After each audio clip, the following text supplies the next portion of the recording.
Assalamualaikum warahmatullahi wabarakatuh. Ila ridho ilahi ta'ala bi barakati suratil Fatihah. A'udzubillahi minasyaitonir rajim. Bismillahirrahmanirrahim. Alhamdulillahirabbil alamin arrahmanirrahim maliki yaumiddin. Iyyaka na'budu wa iyyaka nasta'in. Ihdinas siratal mustaqim. Shiratal ladzina an'amta 'alaihim ghairil maghdubi 'alaihim waladdallin. Bismillah, alhamdulillah, la haula wala quwwata illa billah. Asyhadu alla ilaha illallah wahdahu la syarikalah wa asyhadu anna sayyidana Muhammadan abduhu wa rasuluhu la nabiyya ba'dah. Allahumma ya muqallibal qulub tsabbit qulubana ala dinik. Allahumma ftah qulubana ka futuhil arifin wan nawwir qulubana bi hidayatil hadi. Alhamdulillah, para ibu, para bapak, monggo kita sami-sami belajar bersama. Dalam mudah-mudahan kita selalu dibimbing oleh Gusti Allah ya, menjadi orang yang baik, baik segala-galanya, baik ucapannya, baik perbuatannya, baik niatnya. Noto niat yang paling abad. Alhamdulillah, kemarin kita sudah diberi gambaran oleh Gusti Allah tentang masuk ke dalam sifat-sifatnya tiang Yahudi ketika mereka berbuat zolim, berbuat aniaya, berbuat kerusakan. Dan yang paling berat itu ketika mereka berani membunuh para rasul yang diutus kepada Bani Israel. Alhamdulillah ya, kepada umatnya Nabi Muhammad ini ya, walaupun wallahu a'lam, tapi mudah-mudahan tidak salah, walaupun menurut ada beberapa riwayat Rasulullah sendiri konon wafatnya juga salah satu penyebabnya juga diracun. Ya mudah-mudahan aja cerita itu bohong, keliru. Tetapi banyak yang mengatakan riwayat itu kuat. Karena Rasulullah itu gerah setelah panjenenganipun menghadiri resepsi. Ya. Makanya ada yang menuduh beliau juga diracun. Para sahabat setelahnya juga begitu kan. Umar dibunuh oleh Abu Lu'lu. Kemudian Sayyidina Utsman rame-rame bahkan dibunuh oleh para demonstran. Termasuk Sayyidina Ali karomahullah wajah juga ditusuk ya, ketika sholat. Jadi sedang sholat Bu, jadi bukan karena itu. Juga banyak para ulama juga yang diperlakukan tidak semena-mena itu. Jadi, nah berarti perbuatan itu merupakan kelanjutan dari perilaku orang Yahudi. Waqat lahumul anbiya'a bi ghairi haqqin.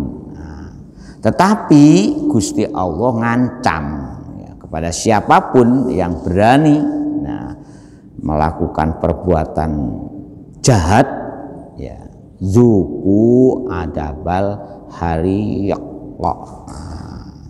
Duku ayo rasakno saiki ya apa siksa neraka yang akan. Makanya begitu juga Gusti Allah memberikan informasi ke kita wa annallaha laisa bidzallamin lil abid. Gusti Allah tidak akan pernah ya, berbuat zalim kepada hambanya. Dengan berbuat apa zalim kepada hambanya? Payu azibahum bi ghairi dambin. Tidak mungkin Gusti Allah itu akan menyiksa, mengazab ya, hamba-hambanya tanpa ada perbuatan dosa. Pasti disiksa itu karena di akhirat itu adil. Di dunia boleh jadi ya. Yang salah ketawa, yang benar di penjara. Itu menurut Oma Irama. Ya. Karena tapi di akhirat sekecil apapun Gusti Allah tidak akan pernah melakukan kemarin kan diberi gambaran bagaimana tertib catatan-catatan amal yang dilakukan oleh setiap manusia amal. Makanya kita mari setiap pagi ini lembaran kita ini ditulisi kertas putih dengan tinta emas. Jangan sampai kertas putih ini dicoreti dengan catatan-catatan hitam. Nauzubillah min zalik. Nah ini teruskan maling ya. Ini sifat orang Yahudi jadi ketika mereka berhadapan dengan Kanjeng Nabi, yaitu siapa mereka yang betul-betul melakukan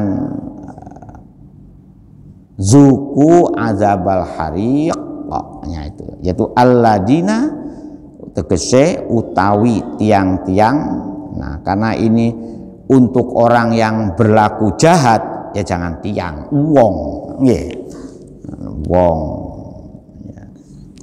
wong naktun lil lazina qablahu. Al-lazina ini sebagai sifat. Jadi sifat tuh kata sifat ya. Utawi hale utawi tiang-tiang ya kan gak pantas hale utawi wong yang melakukan banyak dosa. Qalu padha ngucap sapa si Aladina ngucap marang sinten li Muhammadin marang Kanjeng Nabi Muhammad sallallahu alaihi wasallam. Jadi ketika Rasulullah berdakwah itu gak mulus Pak ya gak mulus. Kalau sekarang sih lumayan ya, pengajian ono mubalik mulih mesti diamplopi nggih saniki lumayan alhamdulillah. Amplopnya tidak ada isinya Bu, amplopnya gak kosongan ya, ada isinya itu kadang-kadang berapa ya lebih ya Pak. Bahkan ono sing hanya karena khutbah nikah saja ternyata kok kandel ya, ternyata dihitung 5.000 ya Pak. Nah, pernah loh wakeh hanya khutbah nikah. Nah, jadi sekarang enak mangotem-ngotem tuh disediakan makanan yang khusus enak.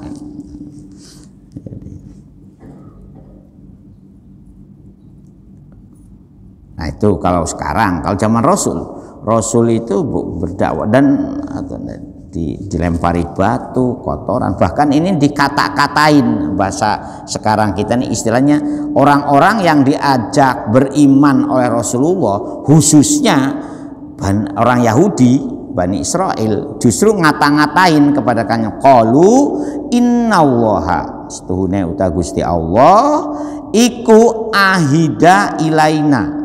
Ini ditambahi qad. Sungguh Gusti Allah ini sudah berjanji dengan kita, katanya si ya Bani Israel, tapi janji palsu ini, membuat kebohongan publik. Menurut mereka Gusti Allah itu di dalam Taurat sudah berjanji dengan kami ini apa? Ala nu'mina li rasulin, agar kami ini tidak boleh beriman kepada awakmu wahai Kanjeng Nabi. Bahasanya kan biasanya kan kasar, wong sing ngelokno iku. Makanya kalau ngilokno aja nemen-nemen Bu, dengan halus kalau boleh, sehingga yang dilokno gak kroso. Kalau dilokno kasar berarti jenengane ketularan penyakite. Wong Yahudi. Tolong yang biasa ngilokno segera tobat dari penyakitnya tiang Yahudi. Ini kan ayat tentang pengilauan. Pengilauan orang Yahudi langsung kepada Kanjeng Nabi Muhammad SAW. Dan yang menyampaikan informasi ini ke kita Gusti Allah. Berarti Pak terjadi peristiwa ini. piristira perngiloan ini, mengilokno, ngilokno. Nggih, terus bahasa Jawa ngilokno to. Ya, mencela, memaki, ya, kemudian apalagi mencela, memaki, mencemooh napa malih. Iku sak bangsa itu. Sak bangsa. Ya. Ini karena Gusti Allah yang menyampaikan ke kita dan memang betul itu. Bahkan ada di surat Yasin itu kan sahirun mubin. Nah, awakmu wahai Kanjeng Nabi Muhammad sebagai tukang sihir yang nyata. Nah, kan itu. Karena mukjizat yang diberikan oleh Gusti Allah kepada Kanjeng Nabi itu sungguh luar biasa. Melampaui mukjizat yang diberikan kepada rasul-rasul sebelumnya. Tetapi mohon maaf ya, mukjizat ini ujug-ujug Pak, ujug. Jadi ada mukjizat, ada karomah, ada maunah, ada hidayah. Itu satu paket itu. Apa namanya? Koneksitas dengan Allah Subhanahu wa taala. Karomah. Makanya kalau orang ini yang sudah betul-betul hatinya bening, kemudian tebal diapake mawon, dilokno babah, dilokno babah, dilem babah, disepelekno, tetep istiqomah, tabah, ya, pasrah. Yes, alhamdulillah panjenengan pun ngilokno kula niki ngapunten kula boten gadah nyotro. Kalau kula gadah nyotro tak kei hadiah. Makanya panjenengan kalau ada orang yang ngilokno langsung jenengan beri hadiah. Jangan justru sakit hati. Karena apa? Karena panjenengan itu berarti alhamdulillah ono sing nyudoh dosaku. Imam Ghazali itu ngoten Bu. Jadi Imam Ghazali itu ketika dilokno tiang sing ngilokno langsung diparani, langsung dikai hadiah, matur nuwun sanget nggih, panjenengan sampun nyudoh dosa kula. Jangan tambah jenengan di ini kan awakmu ngilokno tak tojotos, enggak boleh. Kok jotosan. Ini. Nah, kalau begini ini ayat ini kan ayat yang menjelaskan ke kita dalam kehidupan ini tidak selamanya kita itu mendengarkan cerita baik di kuping kita. Boleh jadi kuping kita ini dibumbui juga dengan perkataan-perkataan yang ngilokno, kan ngilokno. Jadi jenengan alhamdulillah. Tapi angel Bu untuk belajar seperti itu tuh angel. Nah,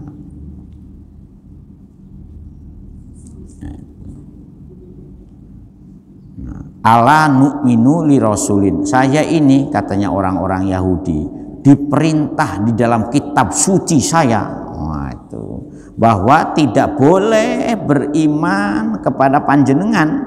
Iya kalau panjenengan, tapi wong ngilokno kan biasanya enggak ono kata-kata halus. Awakmu, siro, ente, nah itu. Ay nusaddiqahu tegese yang dimaksud ala nu'mina adalah nusaddiqa membenarkan dengan adanya pengangkatan Rasulullah Kanjeng Muhammad sallallahu alaihi wasallam hatta ya'tiyan bi qurbanin ta'kuluhun nar. Nah, itu. Jadi kalau memang sampai datang kepada kami kata orang-orang Yahudi, nah, diterimanya korban seseorang. Jadi kalau ini dia nantang itu loh, kalau memang panjenengan itu benar wahai Kanjeng Muhammad ya, sebagai utusan Allah yang harus kami beriman kepada panjenengan. Nah, ini kalau kan gak ono cerita sing ngilokno panjenengan awakmu paling kon. Nah itu nggih. Nah itu kalau sudah bahasa konan itu berarti hatinya sedang gundah gulana hatta ya'ti yana bikurbanin. Sehingga coba sekarang beri isyarat, beri tanda kalau kurban kami, kurban kita, kurban panjenengan ya diterima dengan cara apa? Ta'kuluhun nar, ya, dengan cara kurban itu langsung dibakar. Ya kalau kita kan langsung setelah kurban dibakar oleh tusuk jadi sate. Nggih. Jadi kalau nyate mantun kurban itu untuk menunjukkan wah ini satnya. Tapi ini kalau ini enggak langsung diangkat ke langit itunya itu. Coba. Jadi memang ada tantangan. Coba buktikan dengan seperti ini. Nah, sehingga fala nu'minu kami selamanya tidak akan beriman laka kepada panjenengan Nabi Muhammad sampai ta'tiyana bihi ya. Itu menurut petunjuknya seperti itu.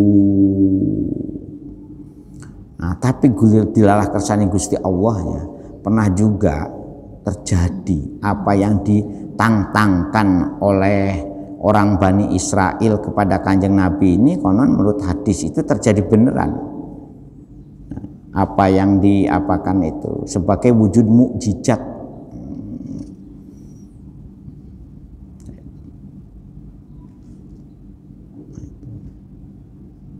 Jadi ada langsung fa in kubila ja'at narun baydau minas samai fa ahraqathu wa ila baqiya makanahu wahidan.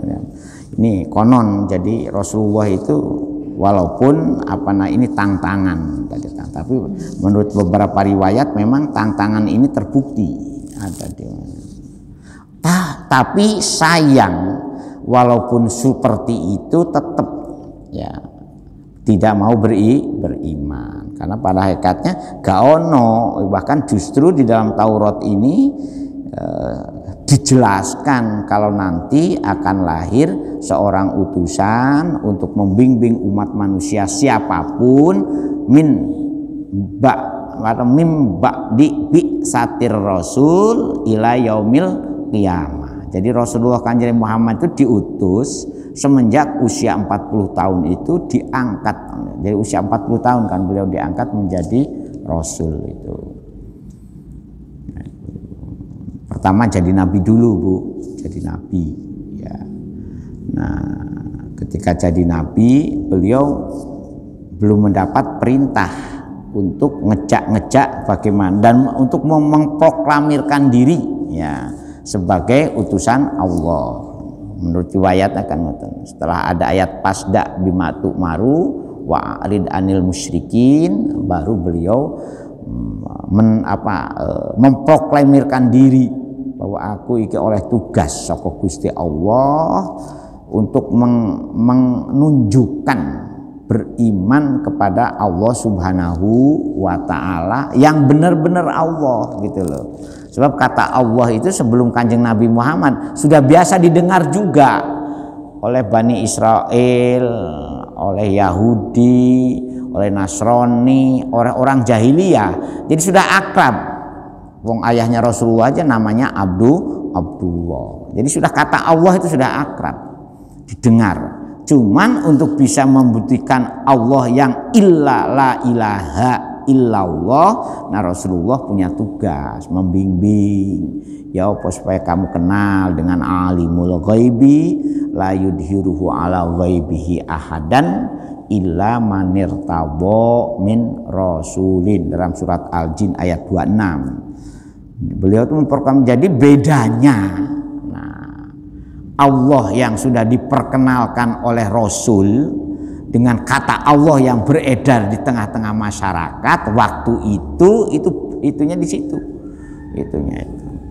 Allah yang memang untuk menunjukkan Al-Hayyu Al-Qayyu Al-Qayyumu la sinatun wala naumun lahu ma fis samawati wa ma fil ardh mang dalladhi yasfa'u indahu kan illa biiznihi ya'lamu ma baina aidihim. Nah ini makanya panjenengan pun ngarang-ngarang ya.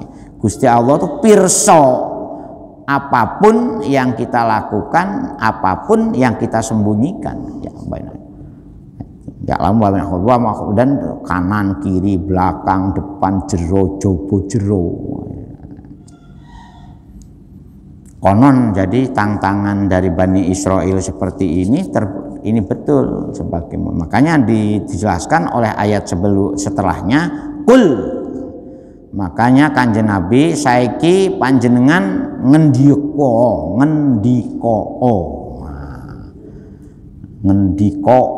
kalau karena kulnya kepada Kanjeng Nabi Bu, ini lahum kepada orang-orang Yahudi taubihon sebagai ungkapan yang meleh akan yang ya bahasa kita yang ngilokno tapi ya kan meleh akan untuk qad ja'akum rusulum min qabli, wahai Bani Israel, wahai orang-orang Yahudi, qad ja'akum sungguh, qad itu artinya sungguh, ja'a pun tumeka, ja'a kum ing sira kabeh sinten rusulun piro-piro utusan, bukan hanya satu orang ya, yang diutus untuk mengimankan Bani Israel itu bukan hanya satu orang, sekian banyak utusan Allah, bahkan ada nabi juga, ada Nabi Uzair kan pernah ada ceritanya kan, ada Nabi Uzair itu, tetapi yaitu jadi walaupun diutus Rasul, nah kan aneh Gusti Allah itu, sing nyiptakno Bani Israel ya Gusti Allah itu ya, tetapi sing memberi gambaran apa istilah itu angas atos apalagi Bu, nah, ya Gusti Allah juga gitu lah. Ini kan mestinya kita sadar, jadi orang dibentuk karakternya kados nopo itu sakjane cik kuasa Gusti Allah. Tinggal nah sekarang ini kita sebagai orang yang diharapkan menjadi orang yang mukmin mau meniru tipologi modele sopo. Nah, mengapa diberi semacam kebebasan untuk memilih? Karena kita dianugerahi namanya akal. Makanya kan ada hadis ad-dinu wal aqlu. Jadi Gusti Allah itu kepada manusia ini ada semacam instrumen yang memberikan gambaran kamu ini sekarang di dunia ini tak culno, tetapi ada tipologi manusia yang kamu harus ikut dan kamu harus tidak ikut. Nah, karena diberi akal. Innallaha la yughayyiru ma biqaumin hatta yughayyiru ma bi anfusihim. Jadi ada kebebasan. Makanya kan ada ayat waman syaa falyu'min waman syaa fal yakfur. Ai sawiki awamu arep melu apa. Tetapi ingat kalau sudah iman manuto atiullaha wa atiur rasul in kuntum tuhibbunallah kan fattabi'uni. Tapi angel Bu, manut dumateng napa sing dipraktekno Rasulullah tuh angel. Min qabli sadurunge ingsun kata Kanjeng Nabi. Dan rusul-rusul itu bil bayinati dengan membawa mukjizat. Kata bayinat di sini dengan artinya mukjizat. Jadi para rasul sebelumnya juga membawa mukjizat seperti apa yang contohnya Nabi Ibrahim, mukjizatnya bisa menghidupkan kembali burung-burung kan itu yang sudah dicacah. Yang menghidupkan Gusti Allah, cuman kan mau Gusti Allah ngetes kan gitu. Kemudian Nabi Musa antara ularnya tukang sihir dengan ularnya Nabi Musa. Kemudian Nabi Isa juga begitu. Nabi Musa tuh konon itu rambutnya saja kalau sudah marah itu katanya itu seperti kawat itunya itu rambutnya Nabi Musa itu. Dan Nabi Musa itu terkenal nabi yang lulusan perguruan tinggi. Jadi kalau yang lain-lain itu kan nggak perlu sekolah, tapi Nabi Musa itu. Tapi ketika dites antara nalar rasionalitasnya dengan dengan bimbingan kewahyuannya, ternyata akal rasionalitasnya itu kalah. Nah, itulah sebabnya kenapa Imam Ghazali ketika beliau seorang profesor, doktor, kalau sekarang loh ya Bu, sekolahnya sampai memimpin jadi rektor barang, rektor Nidomiah ya. Tapi begitu beliau ingin kembali kepada jalan kesucian jiwa, ya, kesucian diri, kemantepan iman kepada Gusti Allah, ternyata apa yang dia terima secara rasional itu gagal. Makanya beliau punya tulisan yang khusus mengkritik para pemikir, para filosof, dengan kitabnya namanya Tahabutul Falasifa. Mengkritik ulama-ulama yang suka cerita dan suka membual dengan kitabnya Al-Munqidh Minad Dolal. Monggo, sudah ada terjemahnya semua itu. Nah, karena apa? Karena dalam Al-Quran pun Nabi Musa yang kecerdasan intelektualnya ketika hanya 40 hari saja suruh berguru lagi kepada yang namanya Nabi Khidir alaihissalam, gagal. Nah, itu nanti di dalam surat Al-Kahfi kan, ya itunya tuh. Jalan sakmene anak tembok ujug-ujug dirobohno, arek cilik dipateni kan, perahu-perahu dibakar. Bingung, gak rasional ini. Makanya orang yang sok rasional itu ojo nemen-nemen. Nah, sebab di hadapan Gusti Allah ini ada hal-hal yang tidak perlu dengan rasionalitas. Sing penting manut. Nah, coba jenengan sebagai suami istri, rasionalitas tuh hilang. Gak ono itu ketika suaminya profesor doktor, kiai haji apapun, ketika punya istri bisa dibodoh-bodohi lagi. Rasionalitas agak jalan. Istrinya juga begitu, ya kan?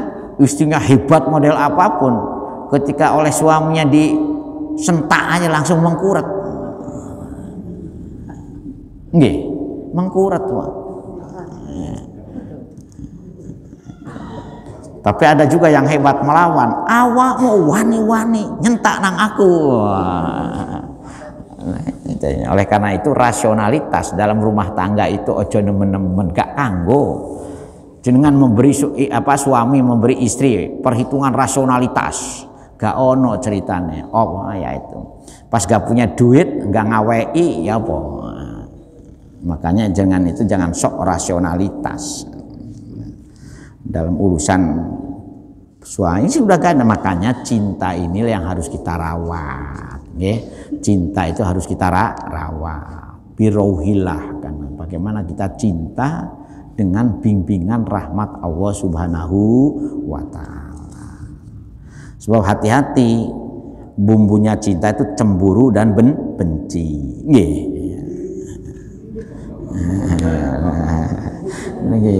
Jadi kalau jenengan cinta kok gak cemburu, itu namanya gak cinta. Kalau biasanya, kalau ada gesekan kemudian muncul konslet, akhirnya benci. Mari benci akhirnya tukaran. Mari tukaran ngajak nang pengadilan. Sekarang tuh banyak Bu, populasi penceraian di Jawa Timur itu meningkat luar biasa. Sehingga ada pengadilan yang dulunya kelas B itu jadi naik kelas A. Contohnya Sidoarjo, dulunya hanya kelas B saja. Nah, pengadilan agama itu naik grade-nya itu karena banyaknya perkara yang diselesaikan. Yang diselesaikan yang banyak sekarang ini perkara perceraian. Saya hampir tiap tahun itu komunikasi dengan pengadilan karena bimbing anak praktek. Sering, Masya Allah, yaitu seperti jadi satu perceraian, yang kedua dispensasi nikah, karena banyaknya yang belum waktunya nikah sudah pada hamil. Berat. Makanya Insya Allah kadosnya itu. Jadi Rasul sebelum Kanjeng Nabi pun itu sudah diberi mukjizat, dan mukjizat itu banyak. Wabilladzi qultum, contohnya kata sinten, ka Zakaria wa Yahya faqataltumuhum.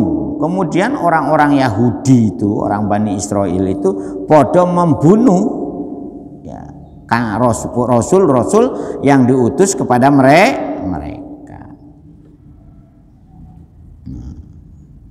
Nah, ayat ini memang wal khitabu liman fi zamanin nabiyina, ayat yang menjelaskan tentang bagaimana kelakuan tiang-tiang Yahudi saat itu juga ternyata terjadi juga kepada Kanjeng Nabi Muhammad Shallallahu Alaihi Wasallam.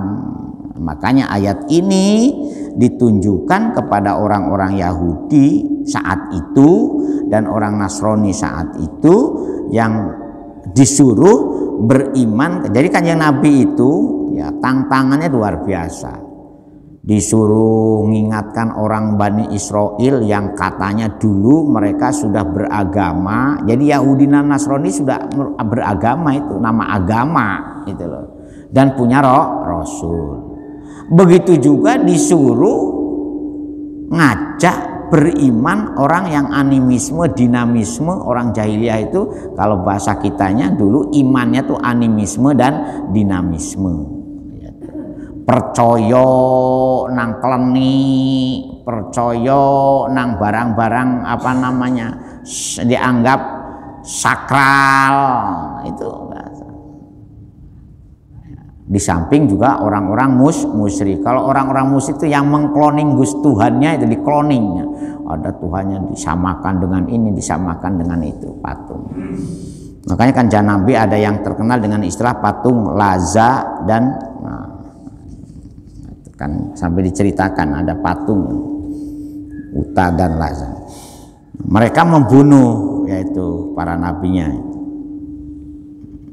Dan kejadian ini oleh Bani Israel itu sebagai gambaran bagaimana mereka ini seperti halnya ajdad. Ajdad itu nenek-nenek mereka, nenek moyang mereka. Biyen aku ngene, biyen aku ngene. Ya itu hati-hati juga yang selalu mengatakan biyen mbahku ngene, ya itu juga perlu dievaluasi juga itu. Berat ini memang ayat ini. Falima qataltumuhum, mengapa sampai terjadi mereka Bani Israel itu, orang-orang Yahudi itu sampai membunuh para rasulnya. In kuntum shodiqin, itu Rasulullah ini Bu yang mengatakan seperti ini, Rasulullah. Jadi oleh Gusti Allah kan Rasulullah disuruh mengendika kul. Nah itu qad ja'akum, kamu ini bagaimana? Padahal kamu ini dulu sudah diutus kepada kalian, ini ada para roh. Dan apa yang diperintahkan kepada para rasul mulai zaman Nabi Adam ngantos Kanjeng Nabi Muhammad sallallahu alaihi wasallam, yaitu mengajarkan tauhid. Yang beda itu memang syariat dunianya memang ada modifikasi ya, tentang tata cara syariat dunianya antara zaman Nabi Adam. Zaman Nabi Adam itu kan baru satu orang. Kemudian agar manusia itu berpopulasi, maka diciptakanlah Ibu Hawa. Karena waktu itu populasi manusia belum sebanyak sekarang, dan Nabi Adam itu dituntut untuk bisa melahirkan banyak manusia, maka setiap lahir itu satu jodoh kembar. Cuman kembarnya itu ketika dijodohkan syariat nikahnya beda dengan kita ya. Menggunakan kawin sila. kakaknya, dapat adiknya, silang. Nah, kan kebetulan ada yang namanya Qabil dan Habil. Ketika disilangkan, loh kok giliranku oleh bojoku elek, sampean kok apik, kan itu. Makanya iri itu Bu, penyakit yang paling tua di dunia. Iri itu. Mari iri biasanya langsung bunuh. Orang iri itu gak akan pernah selesai kalau orang yang diireni atau dianya sendiri belum mati. Nah itu cerita Qabil dan Habil. Nah, begitu juga tentang kerasulan. Ada putranya Nabi Adam itu yang jadi rasul namanya Sis kan, Nabi Sis. Nah ada kembarannya juga, ya, kembarannya dengan ahli ilmu perdemitan Sangyang Sis. Ya, konon menurut cerita perbabadan, Semar itu merupakan salah satu turunannya dari Sangyang Sis katanya. Sangyang Sis itu merupakan salah satu putra dari Nabi Adam yang kelakuannya itu mirip persis seperti iblis. Konon riwayatnya seperti itu. Nah cerita-cerita ini sudah ditulis Pak, cerita-cerita seperti itu tuh.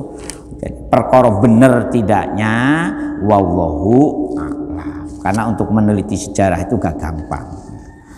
Ya itu akan ngoten serius ini. Nah, in kuntum yang mengatakan in kuntum shodiqin itu Gusti Allah. Nah, menugaskan ngene mawon Kanjeng Nabi saniki panjenengan ngendika ndawuha kepada orang-orang yang ngilokno awak panjenengan, masa Kanjeng Nabi Pak Gusti Allah mesti bahasanya boso. Jadi kalau panjenengan ngertos. Nah, sebab kalau kita lihat diksi pilihan kata oleh Gusti Allah kepada Kanjeng Nabi Muhammad SAW, saya yakin Gusti Allah tuh menang Kanjeng Nabi itu boso, gak kasar. Nah, itu boso. Makanya kalau istilah boso kromo inggil itu sudah diajarkan oleh Gusti Allah kepada Kanjeng Nabi. Coba panjenengan kata lamastumun nisa itu kan bahasa boso sebetulnya. Lamastumun nisa. Nah, padahal arti kasarnya itu jima kan, itu hubungan biologis. Tapi Rasulullah diajari dengan bahasa kromo inggil kalau Gusti Allah itu. Jadi makanya bersyukurlah kalau panjenengan masih ingat dengan bahasa kromo inggilnya. Kalau sudah tidak ingat ya perlu dievaluasi. Jadi orang yang beriman itu pasti pilihan katanya itu menggunakan diksi-diksi yang kromo inggil. Monggo panjenengan pirsani nanti setiap ungkapan Gusti Allah kepada Kanjeng Nabi Muhammad itu saya kira itu sudah kata boso. Enggak kasar-kasaran, walaupun Kanjeng Nabi memang petugasnya enggak sembrono. Itu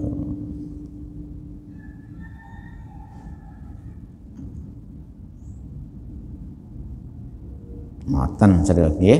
Fa in kadzabuka faqad kuzziba rusulun min qablik ja'u bil. Nah, jadi walaupun begitu ya memang ya artinya ya walaupun di ngajeni tiap pagi umpama nauzubillah ya, kita ini mudah-mudahan jadi orang yang sadar. Tapi kalau masih kelakuannya kaya Bani Israel ya panggah alias pancet. Saya akan beriman kalau memang itu nantang. Kalau kamu fa'in kadzabuka wahai Kanjeng Nabi, yaitu fa'in kadzabu yang dawuh fa'in kadzabu Gusti Allah wahai Kanjeng Nabi, kaknya kepada Kanjeng Nabi ini kan Muhammad. Seandainya mereka itu benar-benar berbohong kepada panjenengan wahai Kanjeng Nabi, pada hakikatnya faqad kudiba rusul, begitu juga rasul-rasul yang diangkat oleh Gusti Allah sebelum panjenengan kepada Bani Israel ya didustai juga gitu loh. Contohnya seperti penyaliban Nabi Isa, kan nggak terjadi. Tapi cerita itu dibikin dibikin sampai sekarang direka seolah-olah benar cerita itu kan. Padahal itu gak bener. Pakut kutiba rusulun min qablik. Begitu juga dengan adanya utusan-utusan Gusti Allah sakderenge panjenengan min qablik itu sakderenge panjenengan baik Kanjeng Nabi Muhammad, mereka juga kudziba gitu loh. Pakut kutiba. Nabi-nabi sebelum panjenengan itu gak. Jadi artinya Rasulullah juga dihibur. Panjenengan wahai Kanjeng Nabi mendapatkan pengilauan dari orang-orang Bani Israil sekarang. Nah itu panjenengan pun ngantos susah, karena pada hakikatnya mereka ini selalu berdusta kepada siapapun utusan yang diangkat oleh Gusti Allah. Mereka para rasul ja'u bil bayinat, sama kepada para rasul sebelum Kanjeng Nabi Muhammad, Gusti Allah juga sama memberi mukjizat, wazubur, dan memberi kitab Zabur. Zubur di sini kitab-kitab, di samping juga suhuf gitu loh. Kasufi Ibrahimah, tafsirannya kayata suhufi Nabi Ibrahim, awil kitabi atau wal kitabi ya, atau kepada mereka juga diberi namanya kitab suci. Wa fi qiraatin bi isbatil ba'i. Nah ini bizaburi wal kitabina bil kitabi bi hima boleh gitu. Dalam satu bacaan. Alkitab yang bagaimana? Al-muniri, kitab suci yang jelas, yang pertelo, yaitu wahwa utabi alkitab al-munir ya, at-tauratu wal injilu. Oleh karena itu, nah bapak-bapak, tugas kita adalah sederhana, mung abot dilakoni, pasbir kama sobaru wae Kanjeng Nabi panjenengan sabar mawon. Ini sing nyuruh sabar Gusti Allah dalam tafsirannya ini Pak. Panjenengan sabar mawon, dilokno alhamdulillah, dilempari bangkai alhamdulillah. Toh pahala yang akan aku berikan kepada panjenengan wahai Kanjeng Nabi itu gak ada apa-apanya. Apa yang mereka lakukan itu gak ada apa-apanya dibandingkan dengan imbalan pahala yang akan diberikan Gusti Allah kepada kita orang-orang yang beriman. Kalau kupinge ora panas, kan ngoten mawon. Kalau kupinge podo panase berarti podo mawon. Nah, ngapunten nggih ibu-ibu nggih. Nah ini ibu-ibu. Jadi tolong, memang berat. Makanya para ulama selalu mengatakan wong sing temen-temen berjuang di jalan Gusti Allah ini podo karo gawa mawa. Ngertos mawa nggih? Bara. Yo dipegang panas, diceblokno mati. Padahal tugasnya bara itu harus tetap menyala. Jadi oleh karena itu bapak-bapak yang kebetulan oleh Gusti Allah diberi tugas ya, untuk ngerawat umat, ngerawat masjid, ngerawat kebaikan, itu harus sabar. Pasbir kama sobaru koyo sabare para utusan Gusti Allah saderenge panjenengan wahai Kanjeng Muhammad. Karena apa? Karena kulun nafsin da'iqatul maut. Karena setiap makhluk Gusti Allah itu nanti pada ujungnya ini akan berhadapan dengan yang namanya mati. Nggih? Mati itu pecah, Pak. Dan insya Allah kita ini bukan ulo. Kalau ulo sih lumayan iso ngelungsungi. Kalau jenengan boten saged ngelungsungi. Makanya harus betul-betul monggo kita perhatosaken saestu ke ayat-ayat kados ngeten iki supados kita tetap iman kita selalu bercahaya. sebagai pelita dalam kehidupan kita, apalagi di tengah-tengah tantangan zaman kados ngeten niki. Tukaran gara-gara masjid kuatah saniki Bu, makanya nauzubillah di Kebonsari pun sudah cukup kita ini menderita sekian lama gara-gara ketidakkompakan dan sekataan di dalam aktif ngurusi umat. Oleh karena itu kalau ada sedikit gesekan, ada sedikit pembulian, anggap saja itu sebagai vitamin. Ojo sampai bapak dan ibu kapok atau ceglek. Ada Pak yang mau?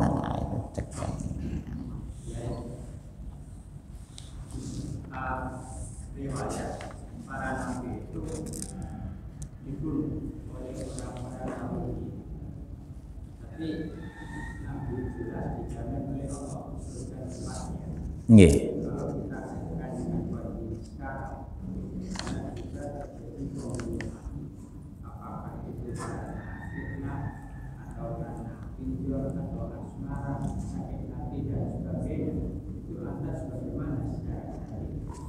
Nah ini perlu kita ini, makanya memang ada hadis ya, al-qatil wal maktul pinar. Boleh jadi orang paten pinaten itu sama-sama podo masuk nerakanya. Al-qatil yang membunuh, wal maktul dan yang terbunuh pinar. Nah supaya tidak terjadi seperti itu, kalau terpaksa sampai mati karena ada orang yang makanya ada indikator apa bedanya mati syahid dengan mati sangit. Nah di sini kita ini harus betul-betul bisa menghidupkan iman itu di situ Pak. Kalau mati dalam keadaan iman, dibunuh, dicemplungno peceren, dicemplungno sumur, dicemplungno kali, insya Allah tetap husnul khotimah.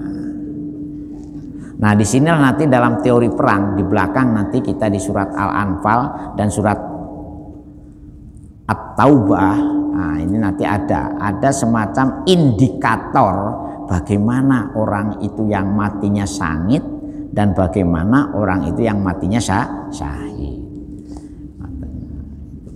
Nah, tetapi mohon maaf secara syar'i lumrahe ya tetap harus seperti sekarang ini kan ditemukan mayat yang tidak bisa diidentifikasi siapa pembunuhnya. Karena apa? Kepalanya diputus, kedua tangannya diputus sampai 4 orang ya, bukan hanya 1-2 orang menurut TV ya, dan itu terjadi di negara kita ya, di Sumatera kan itu. Gimana ini ternyata? Nah kalau yang terbunuh ini betul-betul dia dalam kondisi saat ini tidak punya keinginan untuk balas dendam kepada yang membunuh, insya Allah orang-orang yang mati seperti ini dikategorikan mati syahid. Cuma bedanya itu ada mati syahid akhirat dan ada mati syahid dunia akhirat. Mudah-mudahan. Al-Fatihah. Auzubillahi ya kana Alhamdulillah min hamdan na'imin hamdan syakirin hamdan wa'afini amahu yukab mazidah ya Rabbana lakal ham kama yang bagli jalali wajhil wajim suatan Muhammad salatan tunjina biha min jami'il ahwali wal afat wa taqdina biha jami'al hajat wa tutahhiruna biha min jami'is sayyi'at sabat min jami'il khairat sabbit qulubana ajal untah qulubana amruhu idarura syai'an ayyaqulalahu kun fayakun. Allahumma innaka ta'lamu sirri wa alaniyati faqbil ma'durati waqdi hajati waqtini su'al fa innaka ta'lamu fi nafsi fid dini wad dunya wal akhirati innaka ala kulli syai'in qadir. Allahumma rabbij'al hada baladan Indonesia amina. Allahumma rabbij'al hada baladan Indonesia amina. Allahumma rabbij'al hada baladan Indonesia warzuq ahlahu rizqan halal halalan thayyiban hasana. Allahumma alif bainahum kama alafta bainal ansor wal muhajirin. Rabbana atina fid dunya hasanah wa fil akhirati hasanah wa qina azabannar wa qina azabannar. Subhana rabbika rabbil izzati amma yasifun wa salamun alal mursalin walhamdulillahi rabb.